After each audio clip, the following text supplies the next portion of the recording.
excuse. Just like my daddy said, I whoop you because I love you. And as the words in New York says, I'm a son you.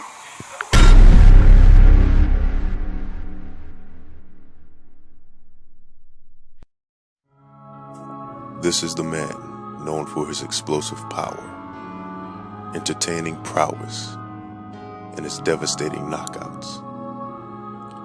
Some oppose him. The rest of us love him because he stood for something not only inside the ring, but out of it. With over 40 fights, and most of them ending with him KOing his opponent, it still has fighters fearing him to this day. To this day!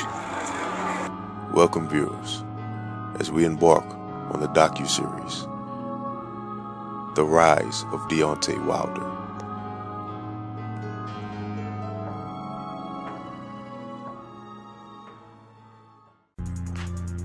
Last time, on The Rise of Deontay Wilder, we saw him hospitalize Spilka, destroy Stavern, and almost decapitate Brazil.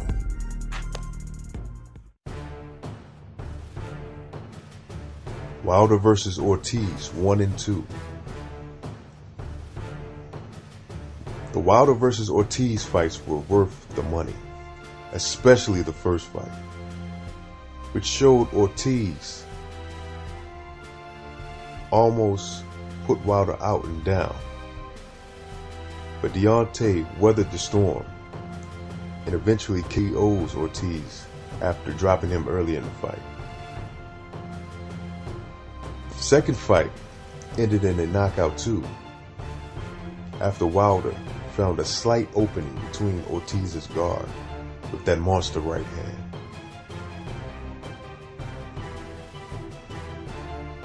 I believe Deontay gained a tremendous amount of respect for Ortiz after these fights, because Ortiz also had a child who was dealing with health issues, and this beef actually ended on a good note.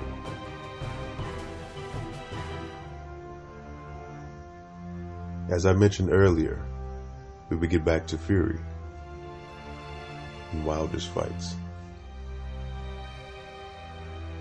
Wilder versus Fury 1.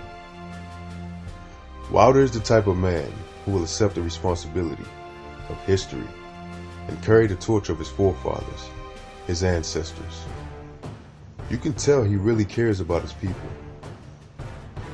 The dynamic of Wilder versus Fury was plain and simple. Wilder looks how he looks, Fury looks how he looks. The unspoken liberal that has existed all throughout boxing history was on full display for promotion. Wilder, being the power puncher with dozens of one-punch knockouts in his 40 fights in an undefeated proportion, he already had the pressure of having to live up to his 98% knockout rate. Fury was the self-promoted, quote-unquote, lineal champion who won most of his fights using boxing movement. Fury wasn't really known as a fighter with power. He was known more so for his elusiveness. The momentum carrying Wilder into this fight was at an all-time high. He believed in his own hype, which is understandable. I mean, come on, look at this. That's what led up to this final press conference. Tensions were high and mixed perfectly with the potion of all the pressure culminating to this final face-off. Watch this face-off. This marked the moment for me when Deontay showed the pressure he had on him.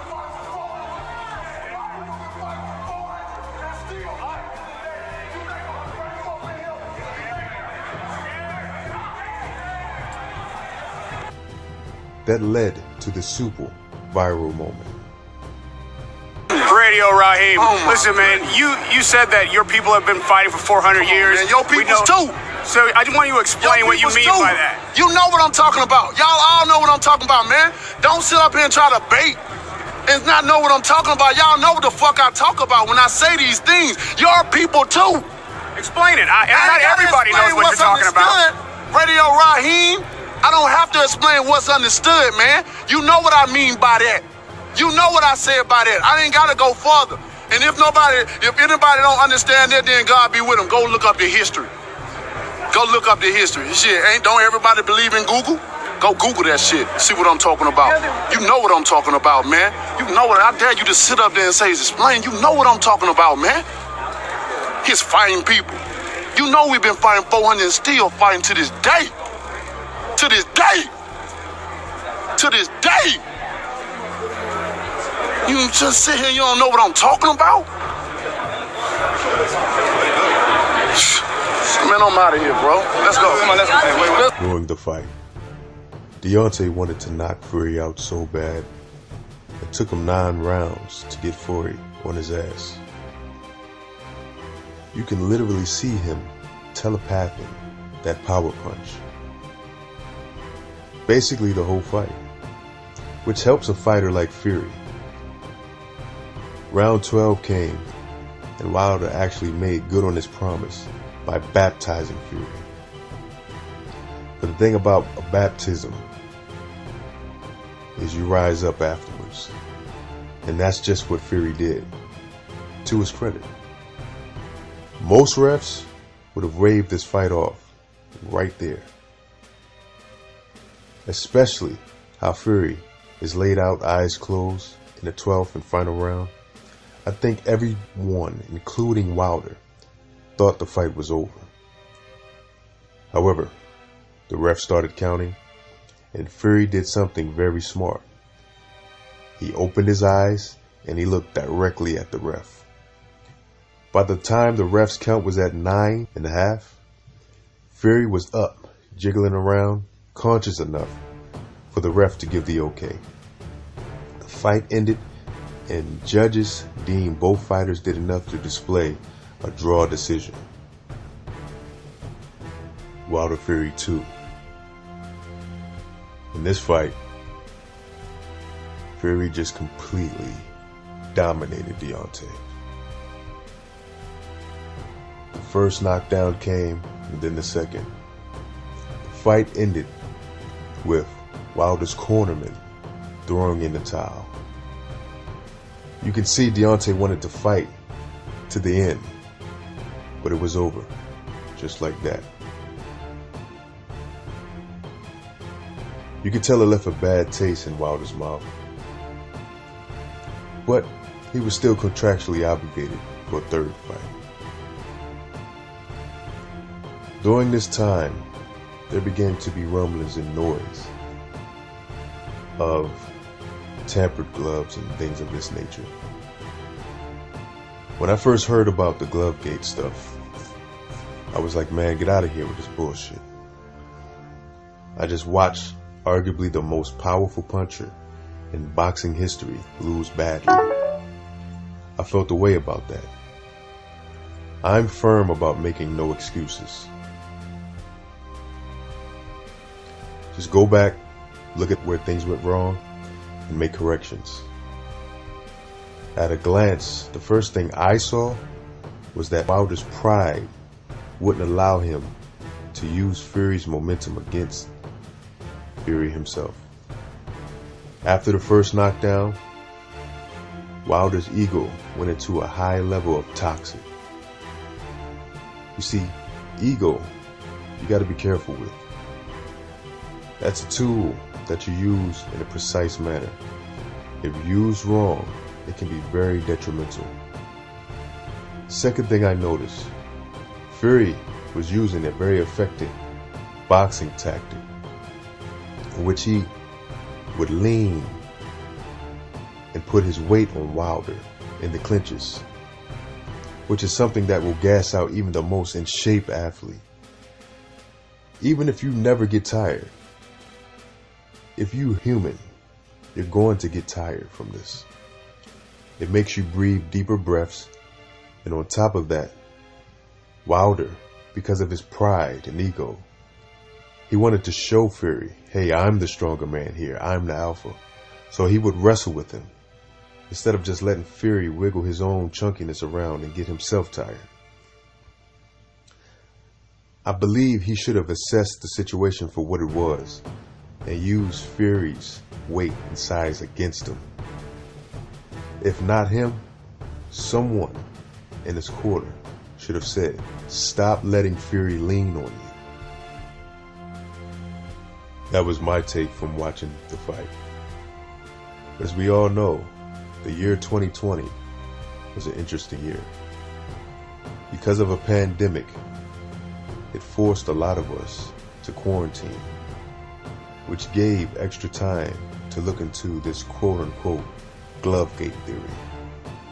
As I stated earlier at the beginning, it was just conspiracy. However, when looked into deeper, you see that Fury has a history of tampering with his gloves. One particular documented incident where the referee actually catches Fury in the act before a match. How this was not a disqualification, only God knows. Then, there is multiple failed drug tests. Setting aside the cocaine use, which is crazy to say, but we kinda have to because it is more of a recreational drug and speaks to how Fury likes to party. Fury has also failed PED testing in the past. Past sparring partners showing video footage of Fury's gloves minus the padding after their sparring session. All of these documented facts adding up doesn't have Fury coming out of the wash clean as a whistle. With that being said, let's say Fury Glovegate is true. It is still Wilder's job to hit and not get hit. That's the name of the game.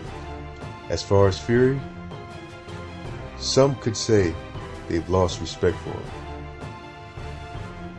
Sort of because it's clear that he bends the rules from time to time. I personally liked how Fury talked trash. I liked how elusive he was in this pugilistic sport. He was very entertaining. He entertained everyone and laughed while doing it.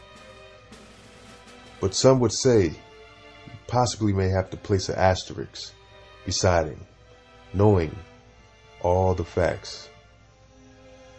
Some people may look at him different. I want to say this, hoping everyone listening hears me. We need to celebrate Deontay Wilder while he is here, because he rekindled a heavyweight division that was in oblivion. He has entertained us with some of the most dramatic one-punch knockouts we have ever seen in boxing history. So we salute you, King, and we wish you the best. Next season on the Rise of Deontay Wilder.